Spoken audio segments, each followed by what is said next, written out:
Hello, welcome to Library at Home with Miss Carolyn from the Town Hall Library. Today I'm continuing Alice in Wonderland by Lewis Carroll, starting with Chapter 3, A Caucus Race and a Long Tail. They were indeed a queer-looking party that assembled on the bank, the birds with draggled feathers and the animals with their fur clinging close to them, and all dripping wet, cross, and uncomfortable. The first question, of course, was how to get dry again. They had a consultation about this, and after a few minutes it seemed quite natural to Alice to find herself talking familiarly with them as if she had known them all her life. At last the mouse, who seemed to be a person of some authority among them, called out, "Sit down, all of you, and listen to me. I will soon make you dry enough." And they all sat down at once in a large ring, with the mouse in the middle. "Ahem," said the mouse with an important air. "Are you all ready? This is the driest thing I know. Silence all around, if you please." William the Conqueror, whose cause was favored by the Pope, was soon submitted to by the English, who wanted leaders, and had been of late much accustomed to usurpation and conquest. Edwin and Morcar, the Earls of Mercia and Northumbria, said the Lord with a shiver. And even Stigand, the patriotic Archbishop of Canterbury, found it advisable. "Found what?" said the duck. "Found it," the mouse replied rather crossly. "Of course you know what it means." "Well, I know what it means well enough when I find a thing," said the duck. "It's generally a frog or a worm. The question is, what did the Archbishop find?" The mouse did not notice this question, but hurriedly went on. "Found it advisable to go with Edgar Atheling to meet William and offer him the crown. How are you getting along now, my dear?" it continued, turning to Alice as it spoke. "Oh, as wet as ever," said Alice in a melancholy tone. "It doesn't seem to dry me at all." "In that case," said the Dodo solemnly, rising to its feet, "I move that the meeting adjourn for the immediate adoption of more energetic remedies." "Speak English," said the eaglet. "I don't know the meaning of half those long words, and what's more, I don't believe you do either." "What I was going to say," said the Dodo in an offended tone, "is that the best thing to get us dry would be a caucus race." "What's a caucus race?" said Alice. "Why," said the Dodo, "the best way to explain it is to do it. First, they marked out a race course, in a sort of circle, and then all the party were placed along the course here and there.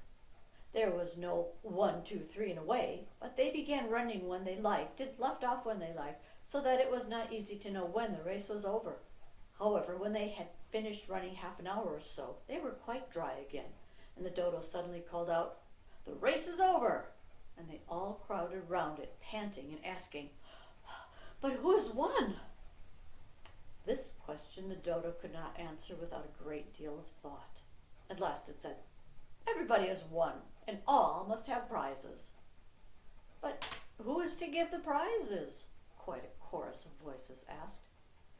'Why, she, of course,' said the Dodo, pointing to Alice with one finger, and the whole party at once crowded around her, calling out in a confused way, 'Prizes! Prizes!'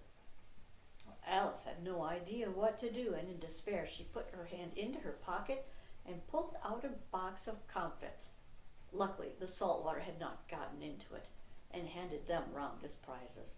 There was exactly one apiece all around. The next thing was to eat the comfits. This caused some noise and confusion, as the large birds complained that they could not taste theirs, and the small ones choked and had to be patted on the back. However, it was over at last, and they sat down again in a ring and begged the mouse to tell them something more. You promised to tell me your history, you know," said Alice, "and why you hate and C and D," she added in a whisper, half afraid that it would be offended again. "Oh, mine is a long and a sad tale," said the mouse, turning to Alice and sighing. "It is a long tale, certainly," said Alice, looking down with wonder at the mouse's tail. "But why do you call it sad?" And she kept on puzzling about it. while the mouse was speaking, so that her idea of the tale was something like this. I'll show you. See the words on the page? They wiggle up and down like a mouse's tail. Fury said to a mouse, "That he let me in the house. Let us both go to law. I will prosecute you. Come, I'll take no denial. We must have a trial, for really this morning I've nothing to do." Said the mouse to the cur, "Such a trial, dear sir, with no jury or judge, would be wasting our breath. I'll be judge, I'll be jury," said the cunning old Fury, "and I'll try the whole cause and condemn you to death." "You're not attending," said the mouse to Alice severely. "What are you thinking of?" "Oh, I beg your pardon," said Alice very humbly. "You'd gotten to the fifth bend, I think." "Oh, you insult me by talking such nonsense," said the mouse, getting up and walking away. "Oh, please come back and finish your story," Alice called after it, but the others all joined in chorus. "Yes, please do." But the mouse only shook its head impatiently and walked a little quicker. "Oh, I wish I had Dinah, our cat, here," said Alice. This caused a remarkable sensation among the party. Some of the birds hurried off at once, and a canary called out in a trembling voice to his children, "Come away, my dears, it's high time you were all in bed." On various pretexts they all moved off and away, and Alice was soon left alone. "Oh, I wish I hadn't mentioned Dinah. Nobody seems to like her down here, and I'm sure she's the best cat in the world." And poor Alice began to cry again, for she felt very lonely and low-spirited. In a little while, however, she heard again a little pattering of footsteps in the distance, and she looked up eagerly. Chapter 4. The Rabbit Sends in a Little Bill. It was the White Rabbit, trotting slowly back again, looking anxiously about as it went, as if it had lost something. Alice heard it muttering to itself, "Oh, the Duchess, oh, my dear paws, oh, my fur and whiskers, she'll get me executed as sure as ferrets are ferrets. Oh, where can I have dropped them, I wonder?" And Alice guessed in a moment that it was looking for the fan and the pair of white kid gloves, and she very good-naturedly began hunting about for them, but they were nowhere to be seen. Everything seems to have changed since her swim in the pool and the great hall, with the glass table and the little door that had vanished completely.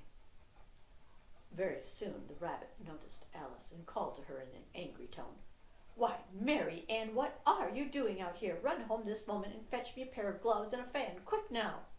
"Oh, he took me for his housemaid," said Alice as she ran off. "How surprised he'll be when he finds out who I am." And as she said this, she came upon a neat little house, and on the door of which was a bright brass plate with the name W.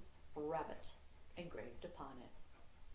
She went in without knocking and hurried upstairs in great fear lest she should meet the real Mary Ann and be turned out of the house before she found the fan and gloves.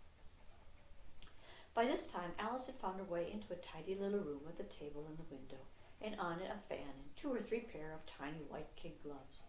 She took up the fan and a pair of the gloves and was just going to leave the room when her eyes fell upon a little bottle that stood near the looking-glass. She uncorked it and put it to her lips, saying to herself, "I do hope it'll make me grow large again, for really I'm quite tired of being such a tiny little thing." And before she had drunk half the bottle, she found her head pressed against the ceiling and had to stoop to save her neck from being broken. She hastily put down the bottle, remarking, "Oh, that's quite enough. I hope I shan't grow any more." Alas, it was too late to wish that. She went on growing, and very soon she had to kneel down on the floor, and still she went on growing, and as a last resource she put one arm out of the window and one foot up the chimney and said to herself, "Now I can do no more, whatever happens. What will become of me?" Luckily for Alice, the little magic bottle had now had its full effect, and she grew no larger. After a few minutes she heard a voice outside and stopped to listen. "Mary Ann, Mary Ann," said the voice, "fetch me my gloves this moment." And then came a little pattering of feet down the stairs. Alice knew it was the rabbit coming to look for her, and she trembled till she shook the house, quite forgetting that she was now about 1,000 times as large as the rabbit, and had no reason to be afraid of it. Presently the rabbit came up to the door and tried to open it, but as the door opened inwards and Alice's elbow was pressed hard against it, that attempt proved a failure. Alice heard it say to itself, "Then I'll go round and get in at the window." "That you won't," thought Alice, and after waiting until she fancied she heard the rabbit just under the window, she suddenly spread out her hand and made a snatch in the air. She did not get a hold of anything, but she heard a little shriek and a fall and a crash of broken glass, from which she concluded that it was just possible it had fallen into a cucumber frame or something of that sort. Next came an angry voice, the rabbit's.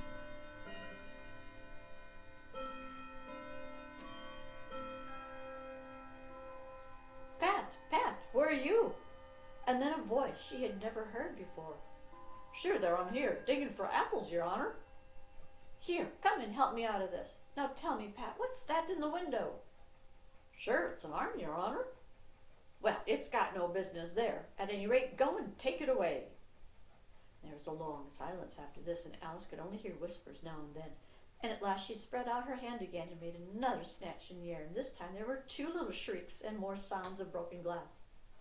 "I wonder what they'll do next," thought Alice. "As for pulling me out of the window, I only wish they could." She waited for some time without hearing anything more, and at last came a rumbling of little cartwheels and the sound of a good many voices all talking together. She made out the words, "Where's the other ladder? Bill's got the other. Bill, here, Bill.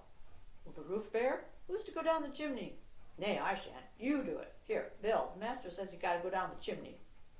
And Alice drew her foot as far down the chimney as she could and waited till she heard a little animal scratching and scrambling about in the chimney close above her, and then she gave one sharp kick and waited to see what would happen next. The first thing she heard was a general chorus of, "There goes Bill," and the rabbit's voice alone, "Catch him, you by the hedge." Then silence, and then another confusion of voices. "Hold up his head. Brandy now, don't choke him. What happened to you?" And last came a little feeble squeaking voice. "Well, I hardly know. No more, thank ye. I'm better now. All I know is something came at me like a jack-in-the-box and up I goes like a skyrocket." And after a minute or two of silence, they began moving about again, and Alice heard the rabbit say, "A barrowful will do, to begin with." A barrowful of what, thought Alice, but she had no long to doubt, for the next moment a shower of little pebbles came rattling at the window, and some of them hit her in the face. Alice noticed with some surprise that the pebbles were all turning into little cakes as they lay on the floor, and a bright idea came into her head. "If I eat one of these cakes," she thought, "it's sure to make some change in my size." So she swallowed one of the cakes and was delighted to find that she began shrinking directly. And as soon as she was small enough to get through the door, she ran out of the house and found quite a crowd of little animals and birds waiting outside. They all made a rush at Alice the moment she appeared, but she ran off as hard as she could and soon found herself safe in a thick wood. "Oh, the first thing I've got to do," said Alice to herself as she wandered about in the wood, "is to grow to my right size again, and the second thing is to find my way back into that lovely garden. I suppose I ought to eat or drink something or other, but the great question is, what?" Alice looked all around her at the flowers and the blades of grass, but she could not see anything that looked like the right thing to eat or drink under the circumstances. There was a large mushroom growing near her, about the same height as herself, and she stretched herself up on tiptoe and peeped over the edge, and her eyes immediately met those of a large blue caterpillar. The caterpillar was sitting on the top, with his arms folded, quietly smoking a long hookah and taking not the smallest notice of her or of anything else. Chapter 5. Advice from a Caterpillar. At last the caterpillar took the hookah out of its mouth and addressed Alice in a languid, sleepy voice. "Who are you?" said the caterpillar. Alice replied rather shyly, I hardly know, sir, just at present. At least I know who I was when I got up this morning, and I think I must have changed several times since then." By what do you mean by that?" said the caterpillar sternly. "Explain yourself." Well, I can't explain myself, I'm afraid, sir, said Alice, because I'm not myself, you see. Being so many different sizes in a day is very confusing. And she drew herself up and said very gravely, I think you ought to tell me who you are first. Why? Said the caterpillar. As Alice could not think of any good reason, and the caterpillar seemed to be in a very unpleasant state of mind, she turned away. Come back, the caterpillar called after her. I've got something important to say. So Alice turned and came back. Keep your temper, said the caterpillar. Is that all? Said Alice, swallowing down her anger as well as she could. No, said the caterpillar. It unfolded its arms, took the hookah out of its mouth again, and said, So you think you changed, do you? I'm afraid I am, sir, said Alice. I can't remember things as I used, and I don't keep the same size for 10 minutes altogether. Well, what size do you want to be? Said the caterpillar. Oh, I'm not particular as to size, Alice hastily replied. Only one doesn't like changing so often, you know. I should like to be a little larger, sir, if you wouldn't mind, said Alice. 3 inches is a wretched height to be. It is a very good height, said the caterpillar angrily, rearing itself upright as it spoke. It was exactly 3 inches high. In a minute or two, the caterpillar got down off the mushroom and crawled away into the grass, merely remarking as it went, One side will make you grow taller, and the other side will make you grow shorter. One side of what? The other side of what? Thought Alice to herself. Of the mushroom, said the caterpillar, just as if she had asked it out loud, and in another moment it was out of sight. Alice remained looking thoughtfully at the mushroom for a minute, trying to make out which the 2 sides of it were. At last she stretched her arms around as far as they would go and broke off a bit of the edge with each hand. Now, which is which? She said to herself, and she nibbled a little of the right hand piece to try the effect. The next moment she felt a violent blow beneath her chin. It had struck her foot. She was a very good deal frightened by this very sudden change, as she was shrinking rapidly, so she set to work at once to eat some of the other bit. Her chin was pressed so closely against her foot that there was hardly room to open her mouth. But she did at last, and managed to swallow a morsel of the left-hand bit. Oh, come, my head's free at last, said Alice, but all she could see when she looked down was an immense length of neck, which seemed to rise like a stalk out of a sea of green leaves that lay far below her. Oh, where have my shoulders got to, and oh, my poor hands, how is it I can't see you? She was delighted to find that her neck would bend about easily in any direction, like a serpent. She just succeeded in curving it down into a graceful zigzag, and was going to dive in among the leaves when a sharp hiss made her draw back in a hurry. A large pigeon had flown into her face and was beating her violently with its wings. Serpent! Cried the pigeon. I am not a serpent, Alice said indignantly. Let me alone.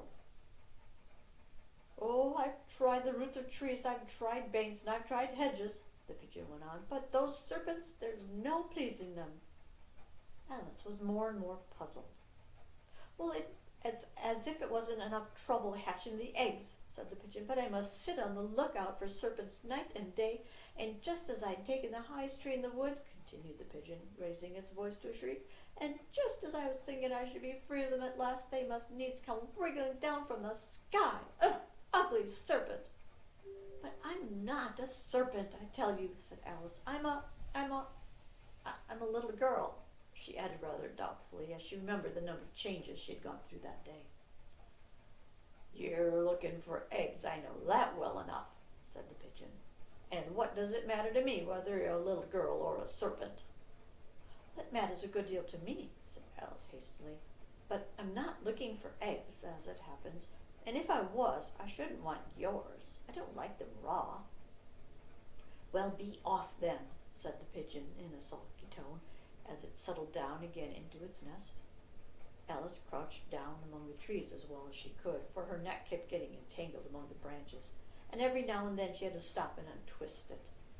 After a while she remembered that she still held the pieces of mushroom in her hands, and she set to work very carefully, nibbling first at one and then at the other, and growing sometimes taller and sometimes shorter, till she had succeeded in bringing herself down to her usual height.